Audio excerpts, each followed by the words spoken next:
Ano na kaya ang gagawin nila Natsu nang hindi nga lang si Ignia o ang Fire Dragon God ang kanilang lalabanan kundi pati na rin ang bagong Black Wizard na mismong magpapatuloy na kinakatawan ang layunin ng Black Dragon King na si Acnolodia. Kaya atin ang aalamin ang mga plano at iba pang katotohanan sa Chapter 165 ng Fairy Tail 100 Years Quest. Sa pagpapatuloy nga ng mga kaganapan matapos ngang mai-transport si Natsu sa Magya Dragon ni Elipseria ay makikita nga natin na bigla ngang lumiliwanag itong crest ng Dragon Gods na nagpapahiwatig nga ito na muling naghihimagsik nga ang mga Holy Pentadrix. Ika pa ni Elipseria na kumikinang araw ang kalangitan dahil naglalaho nga itong mga Eternano at dito nga rin ipinahayag ng uwak ni Elipseria na ang lahat nga ng mga natalo ni Natsu ng mga Dragon Gods ay muling nabuhay ang lakas at bumalik nga sa paghihimagsik ang mga ito. Subalit masaya pa rin wika ni Natsu na tatalunin niya nga muli ang mga Dragon Gods. Subalit hindi naman sumang-ayon si Elipseria dahil mas naging malakas pang araw ang mga Dragon Gods na siguro ng araw na ito nga ang tunay nilang kapangyarihan at hindi nga lang iyon ang kanilang problema dahil sa pagkakaalam nga natin sa nakaraang chapter na may isang malaki o higanteng lakrima nga tayong nakita sa bawat sulok kung saan naninirahan nga ang mga Dragon Gods at ito nga ring lakrima ang siyang dahilan na kung bakit maging dragon nga rin ang mga tao. Habang nababahala nga ang ating mga bida sa kanilang nalaman tungkol sa lakrima ay dito nga rin naalala at napagtanto ni Natsu kung ano nga ang gusto ni Ignia at dahil nga dito ay biglang ang sumigaw si Natsu at sinabing ito nga ang mismong gustong mangyari ni Ignia na ang Dragon King Festival. Pagpapalagay naman ni Lucy na kapag wawasakin nga nila itong mga lakrima ay maibabalik nga ba nila ang lahat sa normal at sumang-ayon naman si Wendy dito na baka nga rin daw ay ito na nga ang maging katapusan ng mga Dragon Gods.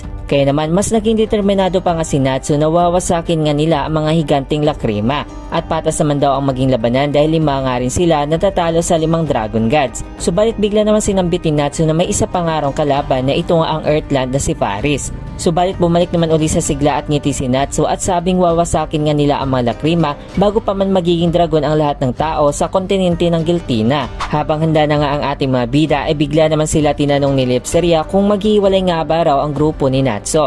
At sagot naman ni Natsu na ito nga ay isang madaling paraan at paninigurado pa nga niya kay Elipseria na kung kukuha nga raw sila ng trabaho ay siguradong tatapusin nga raw nila ito. Kaya naman handa na nga talaga ang ating mga bida upang kumpletuhin nga ang 100 Years Quest. Punta naman tayo sa Black Wizard na si Paris na rito niya nga inihayag sa kanyang mga alagad na ang Oration 6 sa naging plano ni Ignia na gusto nga nitong bumuo ng mundo ng mga dragons at sila Natsu naman ang gustong pigilan nga ito. Layunin naman sa ngalan nitong Black Magic ay kailangan nga nilang talunin ang dalawang panig na sila Natsu at Ignia para nga rin makabuo sila ng mundo ng Black Wizard na kung saan hindi na nga nila kailangan ng mga tao at mga dragons.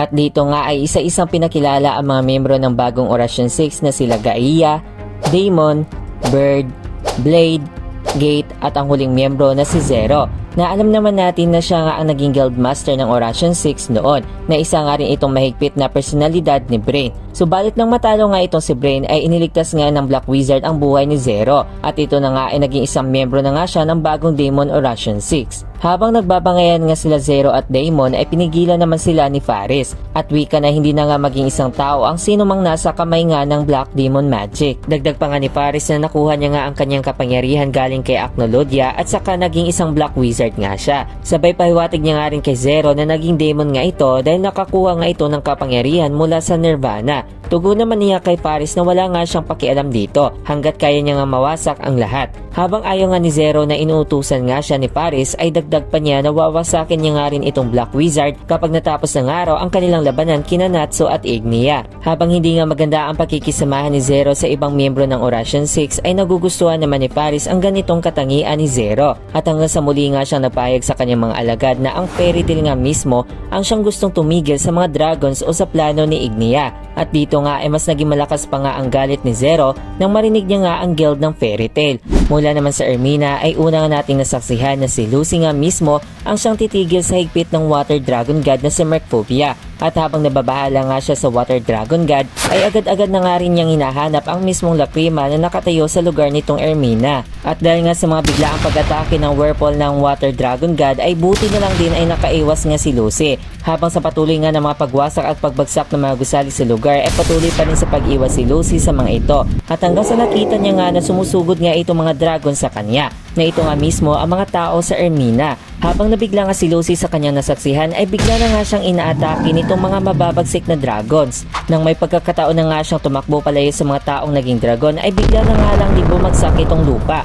at tuluyan nga rin napunta si Lucy sa ilalim nitong dagat. Habang nagtataka nga muli ang ating bida ay may nakita naman siyang isang tao. Subalit taking gulat na lang niya nang napagtanto niya nga na itong tao nga ay walang iba kundi si Caramel na may buntot dragon na nga ito at sungay. At wika pa nito nahaharapin niya nga mismo ang sino mang gustong talunin ang Water Dragon God. Abangan sa ating susunod na chapter review mga kaibigan, ano na nga kaya ang gagawin ni Lucy upang maibalik nga sa normal ang mga tao sa Ermina. At hanggang dito na lang. Maraming salamat po sa patuloy ninyong pagsuporta sa ating channel. This is Course Anime at sa muli nating pagkikita mga kaibigan. Paalam!